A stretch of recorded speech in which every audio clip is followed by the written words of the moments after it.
Bonjour et bienvenue au Jardin du Quai, à l'Île-sur-la-Sorgue. Je m'appelle Jérémy Fontaine, je suis chef de cuisine ici depuis 10 ans maintenant avec Daniel Hébé. Et donc aujourd'hui on va faire une tartelette chocolat avec une tuile aux oranges, quelques framboises et un sorbet agrumes. Pour accompagner notre dessert aujourd'hui, j'ai sélectionné ce vin rouge du domaine de la Rangearde. C'est un Côtes-du-Rhône village massif du Chaux en millésime 2011. Il accompagnera très bien notre tartelette au chocolat avec ses notes de fruits cuits, d'épices et de réglisse. Les Côtes-du-Rhône village sont issus du vignoble des Côtes-du-Rhône. Ce sont des vins d'une étonnante fraîcheur en bouche, mais au caractère trempé, apte au vieillissement. Au nez, ils libèrent des arômes de petits fruits rouges et de délicates notes florales. Accessibles et variés, idéal pour découvrir les vins de cette région, les vins des Côtes-du-Rhône village sont des vins de convivialité. Alors, pour notre recette, nous avons besoin de chocolat, de crème et de beurre pour l'appareil chocolat. Pour l'appareil à tuile, nous avons besoin de farine, de sucre, de beurre fondu et de jus d'orange. Et ensuite, pour notre pâte sucrée, la farine, du sucre, du beurre pommade, une gousse de vanille et un œuf entier. Et quelques framboises pour notre décoration finale. Donc, nous allons commencer par la pâte sucrée. Donc, on met notre farine, le beurre, pommade, notre gousse de vanille que nous allons gratter pour récupérer essentiellement donc le nectar et la gousse de la vanille également. On ne la jette pas, on peut la mettre à tremper dans du sucre pour avoir un petit peu de sucre vanillé à la maison, c'est parfait. On met le sucre au batteur.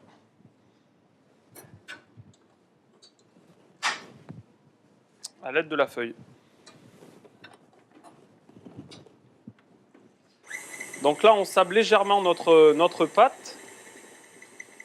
Et ensuite, on va rajouter notre œuf dedans, quand tout cela est bien sablé.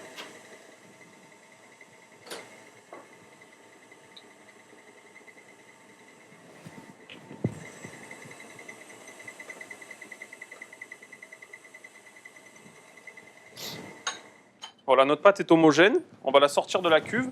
On va la rouler dans un film. Et on va la laisser reposer minimum 4 heures au frigo. Il y a beaucoup de beurre dedans. Pour la travailler, il faut vraiment qu'elle soit fraîche. Sinon, on aura beaucoup de mal à l'étaler. Et on la met au frais tout de suite. Pour la réalisation de notre tuile à l'orange, nous avons besoin de farine, de sucre,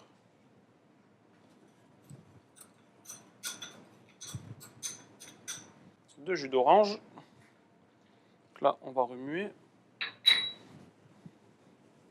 Et puis, on va incorporer notre beurre fondu au fur et à mesure dans notre appareil à tuile. Cet appareil à tuile également, il va falloir le laisser un petit peu reposer avant de le travailler.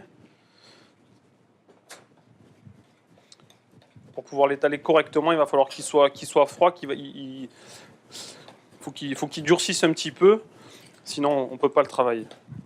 Il y a beaucoup de beurre dedans également.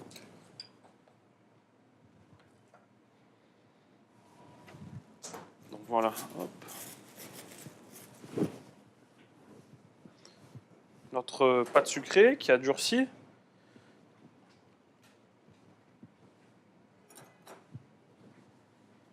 ne faut pas hésiter à fariner. Comme je vous disais tout à l'heure, il y a beaucoup de beurre. Il ne faut pas que ça colle, sinon. Également le moulin. Également le rouleau.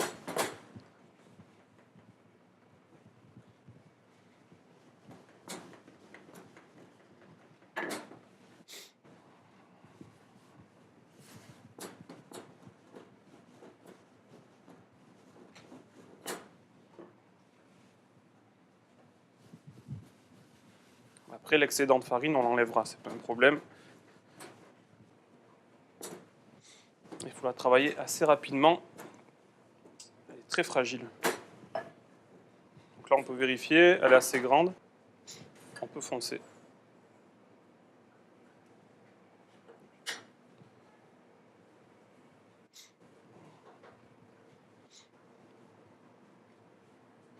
On va couper l'excédent.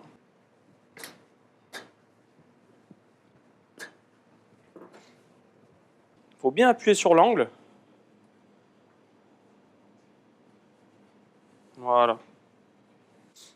Et là, elle est prête à enfourner. On va mettre notre petit papier sulfu, les cailloux, pas hésiter. Bien sûr, on les a lavés avant quand même. Hein. On peut faire ça avec des pois chiches, des haricots. Du moment que c'est un pois un petit peu lourd pour pas que la pâte se soulève de trop et qu'on cuise notre fond de pâte à blanc. Voilà. Et voilà, on enfourne à 180 degrés à peu près 8 minutes. Voilà. Donc maintenant, on va faire notre tuile à l'orange. Notre appareil a refroidi au frigo. Il est là. On va essayer d'étaler une longue virgule avec notre cuillère. Là. Alors, il faut se méfier parce que cet appareil-là, il a tendance à beaucoup s'étaler. Vous voyez? Voilà. On fait une virgule comme ça. On la touche pas trop. Et on va l'enfourner pareil à 180 degrés. Et là, au niveau du timing, il faut vraiment surveiller. Je ne peux pas vous dire 1 minute, 2 minutes. C'est à l'œil. Dès que ça va brunir et que ça va buller légèrement, ça va changer de couleur. Et là, on le sort du four. On va attendre un petit peu que ça se rigidifie et on la décolle de la plaque. Donc, pour notre appareil chocolat, maintenant, on fait chauffer notre crème.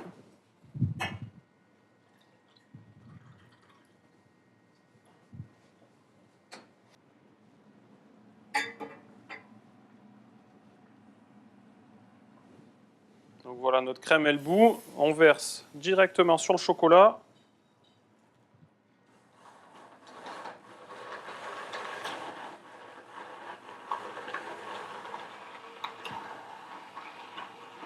Donc là, notre chocolat est bien incorporé à la crème. On peut ajouter notre beurre pommade. Donc voilà, là on incorpore notre beurre.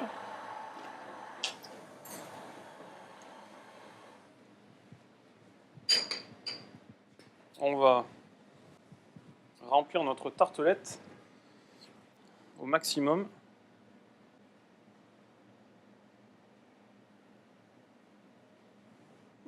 On va tapoter légèrement pour faire remonter les bulles d'air.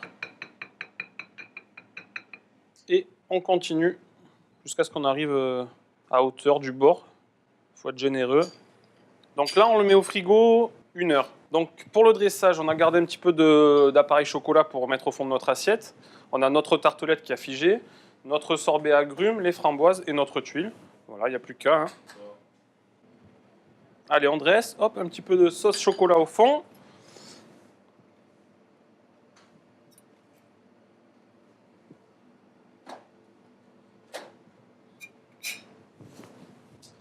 On va rajouter quelques framboises.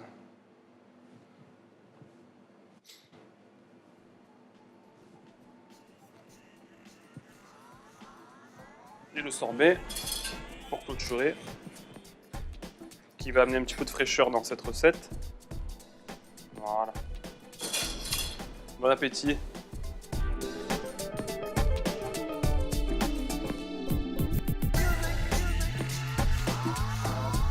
Pour accompagner ce dessert, j'ai donc choisi de servir un domaine de la Rangearde. C'est un Côtes-du-Rhône village massif du Chaux en millésime 2011. Le domaine de la Rangearde est situé au sud du massif du Chaux, sur la commune de Sérignan-du-Comtat. Son vignoble est exposé au sud et disposé en 3 terrasses ancrées dans la forêt méditerranéenne. On a une belle fraîcheur en bouche, c'est un vin très harmonieux.